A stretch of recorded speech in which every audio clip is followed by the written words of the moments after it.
കേൾക്കുക. അതുകൊണ്ട് സിസ്റ്റർ എങ്ങനെയെങ്കിലും എനിക്ക് അല്ലെങ്കിൽ ഇവിടെ ഇല്ലെങ്കിൽ വേറെ ഏതെങ്കിലും അടുത്തുള്ള ഏതെങ്കിലും അറിയാവുന്നതുകൊണ്ട് ഹോസ്പിറ്റലിൽ എനിക്ക് കണ്ടുപിടിച്ച് തരാം. അവിടെ ഒരു ഡ്രെയിനേജ് പ്രശ്നം ഉണ്ടായി കഴിഞ്ഞപ്പോൾ അവളുടെ ഫാദർ അതിനെതിരെ കംപ്ലൈന്റ് ചെയ്യുകയും അതിന്റെ ഭാഗമായിട്ട് അവർക്ക് അവിടെ നിന്ന് പിരിഞ്ഞു പോകേണ്ടതുമായിട്ട് വന്നു. ഷൈനിയുടെ മരണവുമായി ബന്ധപ്പെട്ടിട്ട് ഓരോ ദിവസം കൂടുന്തോറും ഓരോ വാർത്തകൾ വന്നുകൊണ്ടിരിക്കുകയായിരുന്നു. കഴിഞ്ഞ ദിവസം നമ്മൾ ഷൈനിയുടെ അച്ഛന്റെ ഒരു ഇന്റർവ്യൂ കണ്ടിട്ടുണ്ടായിരുന്നു. അമ്മയും അച്ഛനും ഈ ഒരു മരണത്തെ പറ്റിയിട്ട് പ്രതികരിക്കുന്നുണ്ടായിരുന്നു. അവരുടെ പ്രതികരണം കേട്ടതിന് ശേഷം ഒരുപാട് ആൾക്കാർ അതിന്റെ താഴെ നെഗറ്റീവായിട്ട് കമന്റ് ഇട്ടിട്ടുണ്ടായിരുന്നു. പ്രത്യേകിച്ച് ആ അച്ഛന്റെ ഒരു ആറ്റിറ്റ്യൂഡും പുള്ളിയുടെ ഒരു സംസാരവും ഭയങ്കര ചിരിച്ച് തമാശയോടൊക്കെ പുള്ളി സംസാരിക്കുന്നതൊക്കെ പോലെ ഫീൽ ചെയ്തിട്ട് എല്ലാവരും അതിനെ അഗെയിൻസ്റ്റ് ആയിട്ട് കമന്റ് ഇട്ടിട്ടുണ്ടായിരുന്നു. ഇപ്പൊ കുറച്ചു മുന്നേ മറുനാടൻ എന്ന് പറയുന്ന ചാനലിൽ ഷൈനിയുടെ പുതിയൊരു വോയിസും കൂടി പുറത്തുവിട്ടിട്ടുണ്ട്. അതായത് മരിക്കുന്നതിന് 2-3 ദിവസത്തിന് മുന്നേ ജെസ്സി എന്ന് പറയുന്ന ഒരു കൂട്ടുകാരിക്ക് ഷൈനി അയച്ചു കൊടുത്ത വോയിസ് ആണ്. ആ വോയിസിൽ പറയുന്നതെന്ന് വെച്ച് കഴിഞ്ഞാൽ ഈ പിള്ളേരെ എങ്ങനെങ്കിലും ഏതെങ്കിലും ഒരു ഹോസ്റ്റലിൽ സേഫ് ആയിട്ട് ആക്കണം, ആക്കിയതിനു ശേഷം കുറെ ജോലികൾ തപ്പിയിട്ട് ഇറങ്ങണം, അങ്ങനെയുള്ള രീതിയിലാണ് ഷൈനി അതിനകത്ത് സംസാരിക്കുന്നത്. ആ വോയിസ് പുറത്തുവിട്ടിരിക്കുന്ന ജെസ്സി എന്ന് പറയുന്ന കൂട്ടുകാരിയാണ്. അത് മാത്രമല്ല, ജെസ്സി എന്ന് പറയുന്ന ആ കൂട്ടുകാരിയുടെ വോയിസും ഉണ്ട്. പുള്ളിക്കാരത്തിയും പറയുന്നുണ്ട് ഈ ഷൈനിയുടെ ആദ്യത്തെ ജോലി, അതായത് ഏതോ ഒരു കെയർ ഹോമിൽ നിൽക്കുന്ന സമയത്ത് അവിടുത്തെ ജോലി പോകാനായിട്ടുള്ള ഒരു കാരണം ഈ പറയുന്ന കുര്യാക്കോസ് എന്ന് പറയുന്ന ഷൈനിയുടെ പിതാവാണ് കാരണം എന്നാണ് പറയണത്. ഓക്കെ, എന്തായാലും നമുക്ക് ആദ്യം തന്നെ ഷൈനിയുടെ വോയിസ് ഒന്ന് കേട്ട് നോക്കാം. വീഡിയോയിലോട്ട് പോകുന്നതിന് മുന്നേ നിങ്ങൾ ആദ്യമായിട്ടാണ് ചാനൽ കാണുന്നതെങ്കിൽ തീർച്ചയായിട്ടും സബ്സ്ക്രൈബ് ചെയ്യുക. അതുകൊണ്ട് സിസ്റ്റർ എങ്ങനെയെങ്കിലും എനിക്ക് അല്ലെങ്കിൽ ഇവിടെ ഇല്ലെങ്കിൽ വേറെ ഏതെങ്കിലും അടുത്തുള്ള ഏതെങ്കിലും അറിയാവുന്നതുകൊണ്ട് ഹോസ്പിറ്റലിൽ എനിക്ക് കണ്ടുപിടിച്ച് തരാൻ പറ്റും. പിന്നെ SFSന്റെ കാര്യം ചോദിച്ചു. അന്നേരം അവിടെ ഹോസ്റ്റലിൽ അതിരമ്പഴ ഇറങ്ങണ്ടെന്ന് പറഞ്ഞു. പിന്നെ അവിടുത്തെ അച്ഛനെ വിളിച്ച് ചോദിച്ചു. അന്നേരം അച്ഛൻ പിന്നെ നമ്പർ കൊടുത്തു. അന്നേരം അവിടെ SFSലെ പിള്ളേരും പിന്നെ വേറെ ഏതെങ്കിലും യൂണിവേഴ്സിറ്റിയിലെ പിള്ളേരെ മാത്രം എടുക്കും, അല്ലാതെ പുറത്തുനിന്ന് പിള്ളേരെ എടുക്കില്ല എന്ന് പറഞ്ഞു. പിന്നെ അതിന്റെ അപ്പുറം എങ്ങാണ്ടൊരു വേറെ ഹോസ്റ്റലുണ്ട്, അത് വലിയവരുടെ എങ്ങാണ്ടാന്ന്. നേരത്തേക്ക് പിള്ളേരെ അങ്ങനെ നിർത്താൻ പറ്റിയല്ല, അത് ഒരാളെങ്ങാണ്ട് ഒരു റൂമിൽ 4 പേരെ മറ്റെങ്ങാണ്ട. അന്നേരം പിള്ളേരാകുമ്പോൾ നിർത്താൻ പറ്റില്ല, 6 കഴിയുമ്പോഴത്തേനും പിള്ളേരാന്ന് പറഞ്ഞപ്പം അങ്ങനെ പിള്ളേരെ നിന്നോടെന്നൊക്കെ പറഞ്ഞുതരാം, അത് പറ്റിയെന്ന് പറഞ്ഞു. പിന്നെ SFSലെ പിള്ളേർക്ക് അവിടെ ഉള്ള ഹോസ്റ്റലിലെ പിള്ളേർക്ക് ഇവിടുന്ന് സ്കൂളിൽ നിന്ന് ഫുഡ് കൊണ്ട് കൊടുക്കുന്നെന്നും പറഞ്ഞു. അന്നേരം അങ്ങനെ ചോദിച്ചപ്പോഴത്തേക്ക് പിന്നെ അത് വഴിയടഞ്ഞു. പിന്നെ ലാസ്റ്റ് സിസ്റ്ററോട് പറഞ്ഞു, സിസ്റ്റർ എങ്ങനെയെങ്കിലും എന്തെങ്കിലും ഒരു വഴി കാണിച്ചു തരണം, എനിക്ക് പറ്റില്ല, അല്ലെങ്കിൽ എനിക്ക് വേണമെന്ന് പറഞ്ഞു. എന്നിട്ട് പിന്നെ സിസ്റ്റർ പിന്നെ പറഞ്ഞു എന്നോട് ചോദിച്ചു, അത് ആ ഒരു റൂമേ ഉള്ളൂ, അത് പൊളിക്കാതിട്ടിരുന്നു, പക്ഷേ പിള്ളേർ തന്നെ കിടക്കുമെന്ന് ചോദിച്ചാൽ അമ്മനില്ല, കുഴപ്പമില്ല കടന്നോളും, അവിടെയാണെങ്കിലും പിള്ളേർ തന്നെ കിടന്നു, റൂമിൽ തന്നെ കടന്നോളും. അന്നേരം പറഞ്ഞു പാമ്പം കണ്ട് നാളെ കയറി. അമ്മന അതൊക്കെ പോയില്ല സിസ്റ്റർ, ഇത്തിരി നാളായില്ല, ഇനിയിപ്പോൾ പാമ്പൊന്നും അവിടെ കാണുമെന്നില്ല, അതൊക്കെ ഇറങ്ങിപ്പോയി കാണും, അല്ലാതെ അതിന് കുഴപ്പമൊന്നുമില്ല. അന്നേരം പിള്ളേർ തന്നെ കിടക്കുക, അല്ലെങ്കിൽ ഞാൻ അവിടെ പോയി കിടക്കേണ്ട വരും. ഞാൻ പറഞ്ഞില്ല സിസ്റ്റർ കുഴപ്പമില്ല, പിള്ളേരുടെ കടന്നോളൊന്നും വന്നിട്ട്. ഇതിൽ ഷൈനി പറഞ്ഞുകൊണ്ട് വരുന്നതെന്ന് വെച്ച് കഴിഞ്ഞാൽ ഈ പിള്ളേരെ എങ്ങനെയെങ്കിലും സേഫായിട്ട് ഒരു ഹോസ്റ്റലിലാക്കി കഴിഞ്ഞാൽ പിന്നെ പുള്ളിക്കാരത്തേക്ക് പ്രശ്നങ്ങളില്ല. അപ്പോൾ അതിന് വേണ്ടിയിട്ട് ഷൈനി കിടന്ന് നെട്ടോട്ട് ഓടുമായിരുന്നു. ശരിക്കും പറഞ്ഞു കഴിഞ്ഞാൽ എന്താ പറയണ്ടേ, ലൈഫിൽ ഒരു വളരെ നിസ്സഹായമായിട്ടുള്ള ഒരു സിറ്റുവേഷനിലായിരുന്നു പുള്ളിക്കാരത്തി. ഒരു ജോലി എന്ന് പറയുന്നത് വളരെ ഇമ്പോർട്ടൻ്റ് ആയിട്ട് കൊണ്ടു നടക്കുമായിരുന്നു. കാര്യം വേറെ മാർഗങ്ങളില്ല. ഈ പറയുന്ന ഭർത്താവിൻ്റെ വീട്ടിൽ നിന്നുള്ള ക്രൂരമായ പീഡനം, പ്രത്യേകിച്ച് ഭർത്താവിൻ്റെ അമ്മായപ്പൻ്റെ ഭാഗത്ത് നിന്നുള്ളത്, അതും പോരാഞ്ഞ് ഈ ഭർത്താവ് എന്ന് പറയുന്ന പരമനാറിയുടെ ഭാഗത്ത് നിന്നുള്ളത്, പിന്നെ വീട്ടിൽ ചെന്ന് കഴിഞ്ഞാൽ വീട്ടുകാരുടെ ഭാഗത്ത് നിന്ന് സ്വസ്ഥതയില്ല. അങ്ങനെയൊക്കെയാണ് ഇപ്പം കാര്യങ്ങൾ മനസ്സിലാക്കാൻ പറ്റുന്നത്. പ്രത്യേകിച്ച് ഈ അവരുടെ അച്ഛനെ പറ്റിയിട്ടുള്ള കാര്യങ്ങളാണ് പറയുന്നത്. ഈ കുര്യാക്കോസ് എന്ന് പറയുന്ന ഷൈനിയുടെ അച്ഛനെ പറ്റിയിട്ട് വളരെ സീരിയസ് ആയിട്ടൊരു അലിഗേഷൻ ഇപ്പം നിലവിൽ പുറത്തു വന്നിരിക്കുകയാണ്. അതായത് എവിടോ കെയർ ഹോമിൽ ജോലി ചെയ്തുകൊണ്ടിരിക്കുന്ന സമയത്ത് അവരെന്തോ വീടിൻ്റെ അടുത്തങ്ങാണ്ട് വേസ്റ്റ് ഇടുന്നതിനെ പറ്റിയാണ്ട് ഇയാൾ കൊണ്ടുവന്ന് കേസ് കൊടുത്തു. കേസ് കൊടുത്തതിന് ശേഷമാണ് ഷൈനി അവിടെ നിന്ന് പിരിഞ്ഞു പോവുകയോ അതോ പുറത്താക്കിയോ കണ്ട് ചെയ്തിട്ടുള്ളായിരുന്നത്. അങ്ങനെയൊക്കെയുള്ള ഒരുപാട് കാര്യങ്ങൾ വന്നുകൊണ്ടിരിക്കുകയാണ്. അപ്പോൾ ഈ ഒരു വോയിസിനകത്ത് കേൾക്കുമ്പോൾ വളരെ വ്യക്തമായിട്ട് മനസ്സിലാക്കാൻ പറ്റും, എവിടെങ്കിലും കുട്ടികളെ സേഫ് ആക്കിയിട്ട് പുള്ളിക്കാരത്തേക്ക് ജോലി തപ്പി ഇറങ്ങണം, ആ ഒരു ഒറ്റ മൈൻഡിൽ നിൽക്കുമായിരുന്നു. ബാക്കിയോടെ കാണാം. എന്നോട് ചോദിച്ചു, പിള്ളേർ ഫുഡ് ഞങ്ങൾ കഴിക്കുന്ന ഫുഡൊക്കെ ആയിരിക്കും, ഞങ്ങൾ ആ കുഴപ്പമൊന്നുമില്ല, പിള്ളേർ കഴിച്ചുകൂടെ കഞ്ഞിയൊക്കെയാണ്. ഞാൻ സിസ്റ്റർ ഞങ്ങളും പിള്ളേർ ഉണ്ടായപ്പോൾ പോലെ അവിടെ കഞ്ഞിയായിരുന്നു, ഇവിടെയും കഞ്ഞിയാണ് രാത്രിയിൽ, അവിടെയും ഞങ്ങൾക്ക് കഞ്ഞി, അത് കുഴപ്പമൊന്നുമില്ല, പിള്ളേർക്ക് അങ്ങനെ പ്രത്യേകിച്ച് കറി വേണമെന്ന് കഞ്ഞി വേണമെന്ന്. ഞാൻ പിന്നെ ഇടേതാണോ ഒന്നും തന്നെയല്ല, അതാണെങ്കിൽ അതിനെന്തെങ്കിലും ഒരു പൂച്ച തിന്നടിച്ചിട്ട് കഞ്ഞിയും ഇച്ചിരി കറിയാണ് എന്തെങ്കിലും ഒരിച്ചിരി അതോ തിന്നുപോയില്ലെന്ന് പറഞ്ഞു.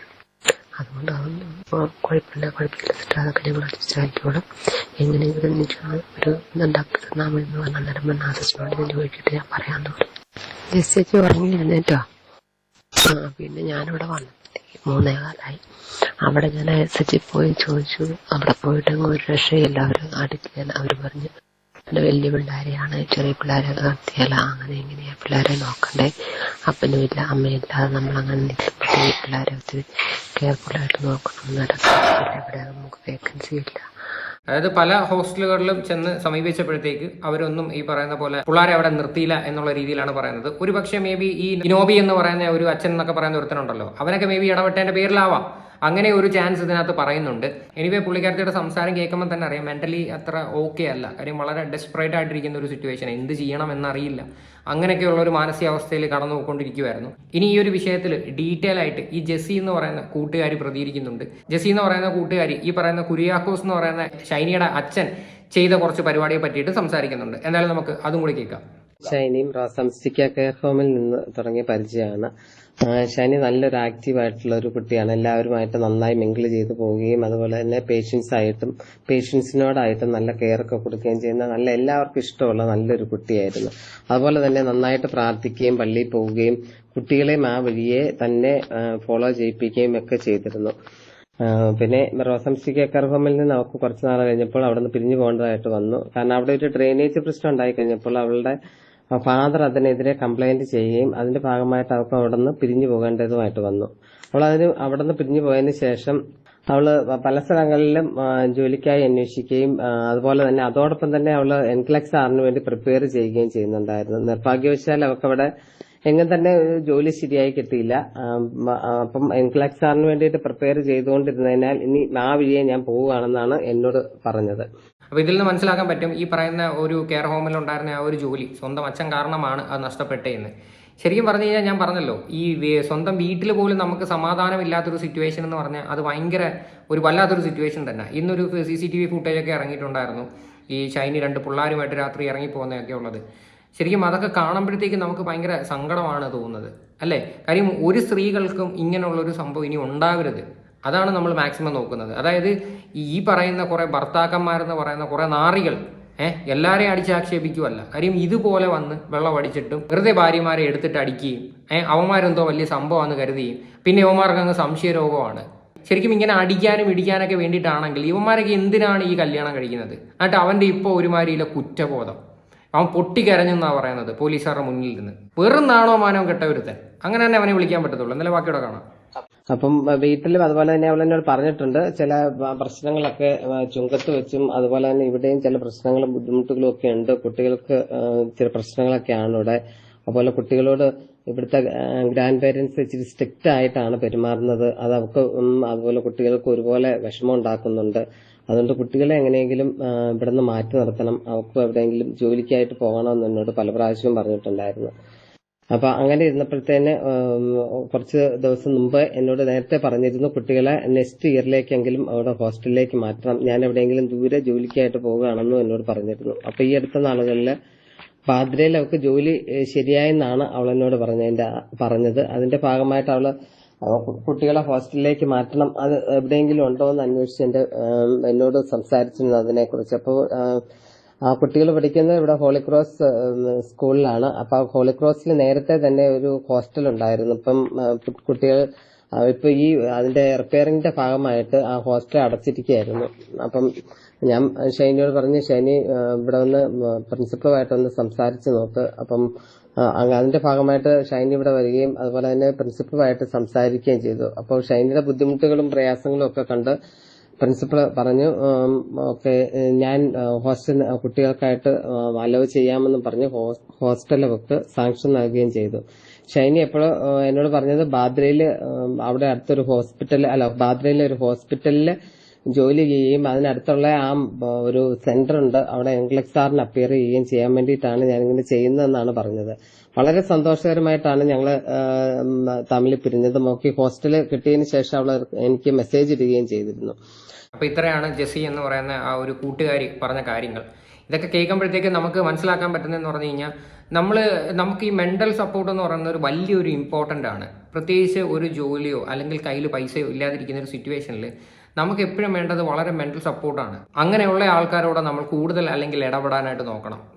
നമ്മളെ പല കാര്യങ്ങൾക്ക് മോട്ടിവേറ്റ് ചെയ്യാനും അല്ലെങ്കിൽ നമ്മൾ കരഞ്ഞുകൊണ്ടിരിക്കുമ്പോൾ നമ്മളെ വീണ്ടും കുഴിയിലോട്ട് ചാടിക്കുന്ന രീതിയിലുള്ള പ്രവൃത്തിയിലിട്ട് നിന്ന് കഴിഞ്ഞാൽ ഇങ്ങനെയൊക്കെ മേ ബി സംഭവിക്കും എന്നേ എനിക്ക് പറയാനുള്ളൂ. പ്രത്യേകിച്ച് ആ വീട്ടുകാർക്ക് എഗെയിൻസ്റ്റ് ഒക്കെ പറഞ്ഞിരിക്കുന്ന കാര്യങ്ങൾ വളരെ സീരിയസ് ആയിട്ടുള്ള ഒരു അലിഗേഷനാണ്, പ്രത്യേകിച്ച് ആ ഒരു അച്ഛനെ പറ്റി പറഞ്ഞിരിക്കുന്നത്. കാര്യം കുര്യാക്കോസ് എന്ന് പറയുന്ന ഒരു വ്യക്തി ഈ പറയുന്ന ഒരു കെയർ ഹോമിനെതിരെ കേസ് കൊടുത്തിട്ടുണ്ടായിരുന്നു. അത് മാത്രമല്ല, ആ കെയർ ഹോമിലുള്ള അവരെങ്ങാണ്ട് ഈ പിള്ളേർക്ക് കേക്ക് കൊടുത്ത സമയത്ത് പോലും ആ കേക്ക് പിള്ളേരെ കൊണ്ട് കഴിക്കാൻ അനുവദിക്കാതെ ഈ പുള്ളി അത് തിരിച്ചു കുടിപ്പിച്ചു. അങ്ങനെയാണ് ഇപ്പോൾ വാർത്തകൾ പുറത്തു വരുന്നത്. ഇപ്പം ഇതിനെ പറ്റിയിട്ട് ഡീറ്റെയിൽ ആയിട്ട് മറുനാടൻ്റെ ചാനലിൽ പുള്ളിക്കാരൻ പറയുന്നുണ്ട്. അത് നമുക്കൊന്ന് കേട്ടു നോക്കാം.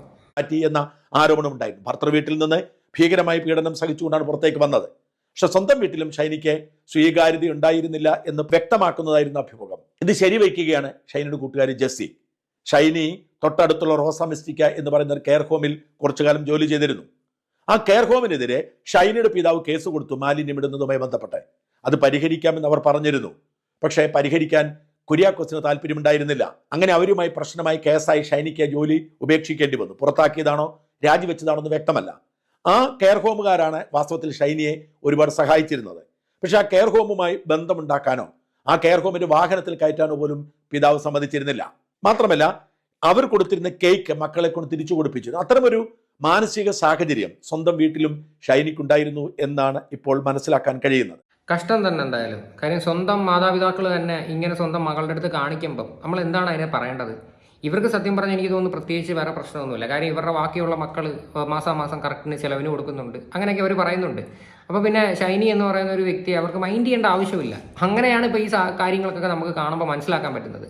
ശരിക്കും ഈ അച്ഛൻ്റെയും ഈ അമ്മയുടെയും ഭാഗത്തു നിന്നൊക്കെ ഗുരുതരമായ വീഴ്ച ഉണ്ടെന്ന് എനിക്ക് പറയാൻ പറ്റത്തുള്ളൂ. കാര്യം അവർ കുറച്ചും കൂടിയൊക്കെ കെയർ ചെയ്തിട്ടുണ്ടായിരുന്നുവെങ്കിൽ ഇങ്ങനൊന്നും സംഭവിക്കത്തില്ലായിരുന്നു. ശരിക്കും ആ പൊടി കുഞ്ഞുങ്ങൾ എന്തറിഞ്ഞിട്ടാണല്ലേ, എന്തുമാത്രം മെൻ്റലി ഡൗൺ ആയിട്ടായിരിക്കും ഈ ട്രെയിനിൻ്റെയൊക്കെ മുന്നിൽ ആ പിള്ളേരും കെട്ടിപ്പിടിച്ചുകൊണ്ട് ചെന്ന് നിൽക്കുന്നത്. ഒന്ന് ആലോചിച്ച് നോക്കുക നിങ്ങൾ. എന്തായാലും ഇത്രയൊക്കെ ഉള്ളൂ. എന്തായാലും ഷൈനിയുടെ ലേറ്റസ്റ്റ് ആയിട്ടുള്ള ഒരു വോയിസ് ആണ് ഇപ്പം നിലവിൽ പുറത്തു വന്നിരിക്കുന്നത്. ഇനിയിപ്പോൾ എന്തായാലും പോലീസുകാർ ഈ ഒരു വിഷയത്തിൽ കൂടുതൽ അന്വേഷിക്കും എന്നാണ് നമുക്ക് തോന്നുന്നത്. എന്തായാലും നമുക്ക് കണ്ടറിയാം. എന്തായാലും ഇതിനെക്കുറിച്ചിട്ടുള്ള നിങ്ങളുടെയൊക്കെ അഭിപ്രായങ്ങൾ എന്താണെന്ന് വെച്ചാൽ നിങ്ങൾ തീർച്ചയായിട്ടും കമൻറ്റ് ചെയ്യുക.